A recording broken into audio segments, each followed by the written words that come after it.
बात की बात कार्यक्रम में मैं सुरेंद्र चतुर्वेदी आपका स्वागत करता हूं। दोस्तों, इसमें हम बात ढूंढते हैं उस समाज की जो समाज विखंडित होने के कगार पर खड़ा हुआ है, और ऐसा लगता है कि समाज नाम की जो एक परिकल्पना हमारे शास्त्रों में हुई थी वो समाज कहीं ना कहीं खंडित होने के रास्ते पर चल निकला है। ये बात ये भी हो सकती है कि समाज के व्याप्त जो स्थितियां हैं उनके अंदर हम लोग कितने भागीदार हैं, सहभागिता हमारी क्या है, क्या हमारी सहभागिता उतनी प्रभावशाली है कि हम समाज को स्थापित मूल्यों को जिंदा रख सकें। ब्यावर का अगर जिक्र चलता है तो ब्यावर में पिछले दिनों पूरा समाज, खासतौर से जैन समाज को होना चाहिए था, लेकिन पूरा, मैं तो समाज कहता हूँ, पूरा समाज बहुत विखंडनाओं के दौर से गुजर रहा है। एक बच्ची का मामला है और उस बच्ची के साथ में जो कुछ ज़्यादती हुई उस पर चर्चा करने में अगर बात शुरू की जाए तो की जा सकती है।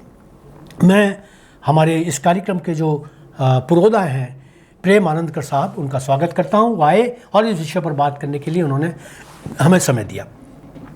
प्रेम आनंदकर जी, ब्यावर के अंदर एक घटना होती है जी। जैन समाज की एक बच्ची 8वीं क्लास में पढ़ती है। बिल्कुल। और पढ़ने वाली उस बच्ची को बिल्कुल जो अबोध बच्ची है, 8वीं क्लास की बच्ची की उम्र होती है 12-13 वर्ष।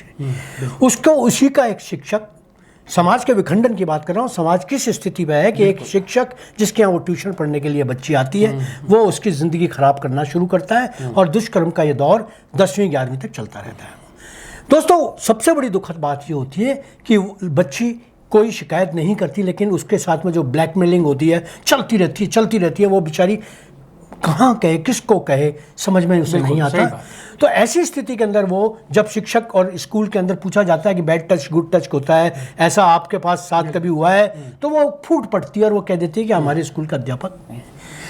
उसके खिलाफ मुकदमा दर्ज होता है और मुकदमा दर्ज होने के बाद में प्रेम आनंदकर जी, स्थिति इतनी विकट होती है कि वो तो 3 महीने के लिए कोर्ट से छूट कर आ जाता है। उसके लड़की के बयान नहीं होते और जिस दिन बयान होने वाले होते हैं उसके एक दिन पहले उसका अपहरण हो जाता है।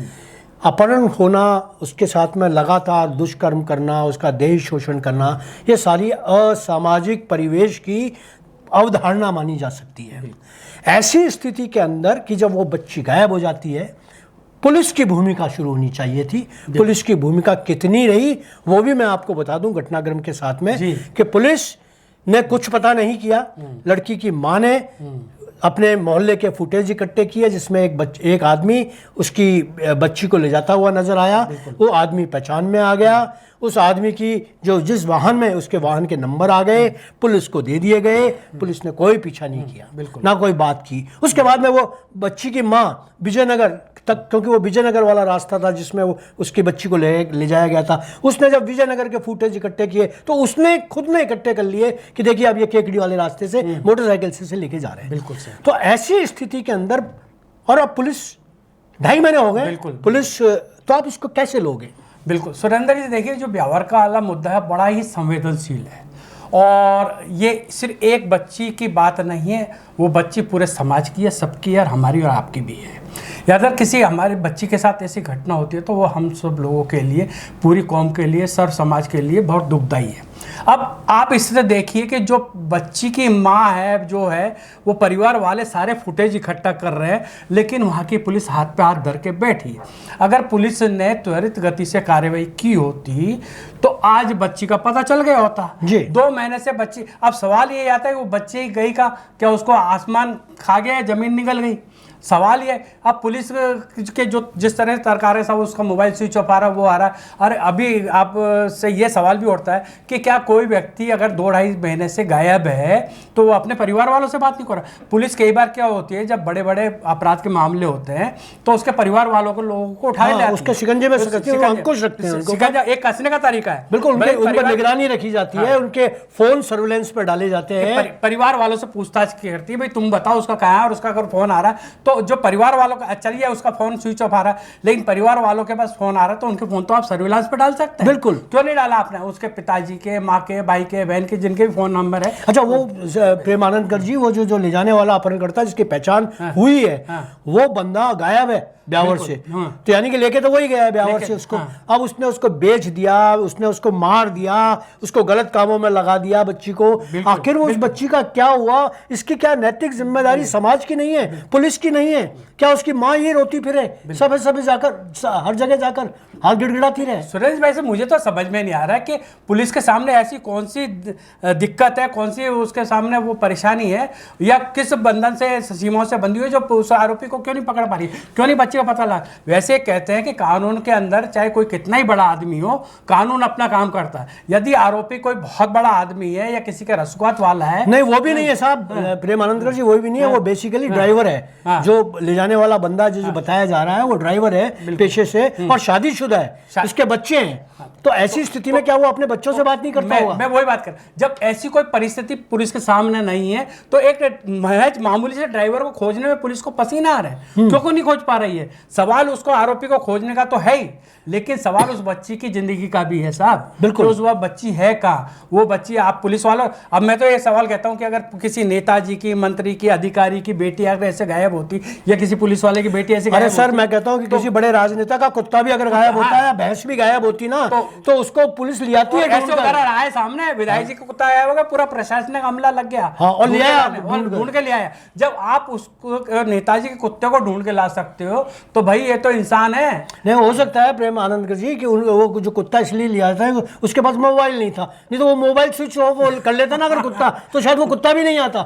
यहाँ तो ये स्थिति कि मोबाइल स्विच ऑफ हो गया ना, इसका मतलब नहीं आ सकता। भाई आप अगर मैं कहीं जा रहे हैं, हमारा मोबाइल स्विच ऑफ आ जाए तो हमें ये तो रहता है कि हम परिवार के कहीं ना कहीं किसी नंबर से कहीं ना कोई बातें से जो किसी और से माध्यम से बात करते हैं, तो सवाल फिर वही आता है कि ये परिवार के लोगों को उस पे शिकंजा क्यों नहीं कस रही है पुलिस? आखिर किस बात का डर सता रहा है और क्यों नहीं कार्रवाई कर रही है? 2 महीने हो गए, अभी परसों जो जैन समाज के लोगों ने ज्ञापन दिया अपना रोज। अच्छा ये मैं एक सुरेंद्र भाई से एक बात कहूं कि अब ब्यावर इतना ठंडा कैसे बैठा हुआ इस मामले को लेकर? जो ब्यावर पानी की मांग को लेकर आंदोलित हो सकता है, वो ब्यावर शहर अब इतने बड़े संवेदनशील मामले को लेकर ठंडा बैठा हुआ है। और वहां के पुलिस अधीक्षक और जिला कलेक्टर वहां के कर क्या रहे हैं, वहां प्रशासन कर क्या रहा है? अच्छा दूसरी बात, डॉक्टर महेंद्र खड़गावत जो पहले कलेक्टर थे वो आजकल डीडवाना में है, उनसे मेरी बात हुई। उन्होंने कहा मैंने पुलिस अधीक्षक को फोन कर दिया है और मैंने उनको कहा है कि इस पर संवेदनशीलता बढ़ती है, बच्ची का मामला, बच्ची का भविष्य का, मतलब वो एक जिले का कलेक्टर अपने ब्यावर जिले के कलेक्टर उसको एसपी को फोन कर रहे हैं। कोर्ट ने, हाई कोर्ट ने बंदी प्रत्यक्षीकरण के मामले के अंदर याचिका को सुनवाई करते हुए इनको 7 दिन का समय दिया था कि आप 7 दिन में इसको ढूंढ लाइए। 7 दिन कब के हो गए हैं? अब ये कोर्ट को कब क्या सफाई देंगे, कैसे देंगे? वहां के जो वकील लोग हैं वो बड़े इसमें सक्रिय हैं। नहीं सक्रिय साहब, देखो वहाँ का पुलिस प्रशासन क्या कर रहा है, बड़ी मतलब दुखदायी स्थिति है ये। और मैं तो कह रहा हूँ कि वहाँ का राजनीतिक नेतृत्व क्या कर रहा है, वहाँ का जो राजनीतिक नेतृत्व क्या कर रहा है साहब? अगर आप कोई छोटी मोटी बात हो जाती है तो तुरंत कलेक्टर एसपी के से बात करने चले जाते हैं, नापने चले जाते हैं। आप इस मुद्दे पर आपने को अब तक कोई किसी को हड़काया नहीं, कोई मेरे को ऐसा नहीं लग रहा कि कोई जनप्रतिनिधि, ऐसा प्रभावशाली जनप्रतिनिधि, यूं तो छोटे मोटे सब करते हैं छोटे मोटे, लेकिन जनप्रतिनिधि जिसको जनप्रतिनिधि कहते हैं उनकी कोई भूमिका आई है कि जो वोटों से जीतकर, जनता के वोटों से जीतकर उनके सेवा भाव से उनके हकों की लड़ाई लड़ने के लिए जीत के आते हैं। आपके विधानसभा क्षेत्र की एक बेटी गायब हो जाए, उसका 2.5 महीने से उसके साथ 3 साल तक यौन शोषण होता रहे और वो बच्ची उफ नहीं करे, और जब उफ करे तो उस बच्ची को उठा लिया जाए। क्या कानून व्यवस्था है ये? इस देश के अंदर, क्या इस राज्य के अंदर जंगल राज चल रहा है? क्या ब्यावर अजमेर में जंगल राज चल रहा है? आखिर चल क्या रहा है? पुलिस प्रशासन, जिला प्रशासन कर क्या रहा है? कहाँ है कानून व्यवस्था, कहाँ है लॉ एंड ऑर्डर? बिल्कुल सही कह रहे हैं आप। ये देखिए तो फिर वहां के विधायक क्या कर रहे हैं? वहां के विधायक क्यों नहीं धरना देके बैठते एसपी कलेक्टर ऑफिस के सामने जाके? क्यों नहीं बैठते सीएम हाउस के सामने जाके बैठ जाए कि नहीं साहब जब तक बच्ची नहीं मिलेगी मैं यहाँ से उठूंगा नहीं? क्यों नहीं ले रहे? क्यों इस मामले को इतना हल्के में ले रहे? क्या एक जगह बच्ची गायब हुई तो क्या उसके माँ बाप की जिम्मेदारी के वही दौड़ेंगे?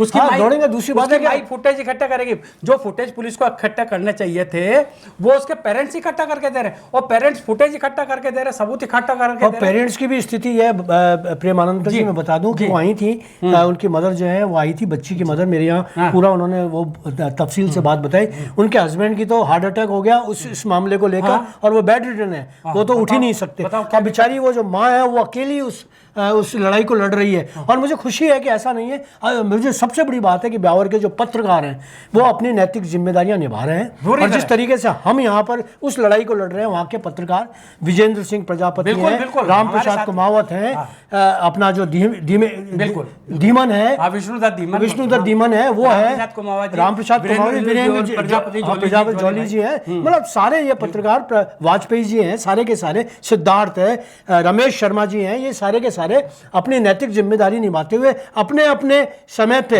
अपना अपना काम कर रहे हैं। और सुरेंद्र जी, ब्यावर का पानी आंदोलन आपको पता होगा। जी जी, पानी आंदोलन नेतृत्व वहाँ मीडिया के लोगों ने किया, हमारे पत्रकार साथियों ने किया। बिल्कुल, लाठियां भी हमारे पत्रकार साथियों ने खाई। आज अगर ब्यावर में थोड़ा बहुत जो पानी की व्यवस्था है वो पत्रकारों की बदौलत है, आंदोलन की बदौलत। उस समय भी जनप्रतिनिधियों ने कोई भूमिका नहीं निभाई थी। आज मुझे इस बात की तसल्ली है कि हमारे जो पत्रकार साथी हैं शिद्दत के साथ इस मुहिम को छेड़े हुए हैं, और कम से कम कोई जनप्रतिनिधि ना करे नहीं करे, लेकिन हम पत्रकार जमात के, मीडिया जमात के, लोकतंत्र के चौथे स्तंभ कहलाते हैं। कम से कम हमारा तो दायित्व है, हम पत्रकार तो बिना निस्वार्थ के अपनी सामाजिक सरोकारों से वास्ता रखते हुए इस दायित्व को निभा रहे हैं। मुझे अच्छी बात है कि वहाँ के पत्रकार निभा रहे हैं, उनको निभाते रहना चाहिए, और इस मामले को तब तक नहीं छोड़ना चाहिए जब तक कि अंजाम तक ना पहुंचे जाए। बिल्कुल। तो दोस्तों, हमने ब्यावर को लेकर, ब्यावर की बेटी को लेकर एक चिंता का माहौल बनाने की कोशिश की। यदि आपको लगता है कि इस माहौल बनाने में आपकी कोई सक्रिय भूमिका हो सकती है तो मेहरबानी करके, और कुछ नहीं तो एक पोस्ट कार्ड आप मुख्यमंत्री के नाम, गृह मंत्री के नाम, पुलिस अधीक्षक के नाम लिख सकते हैं, ताकि आपकी बात उन तक पहुँचे, कुछ दबाव हो और बच्ची का भविष्य सुरक्षित हो सके। मैं तो यही कामना करता हूँ कि बच्ची दीर्घायु हो, सुरक्षित हो, जहाँ कहीं भी हो, वापस माता पिता से मिलने आए। मेरा तो यही मानना है। बाकी कार्यक्रम आपको अच्छा लगा होगा। धन्यवाद।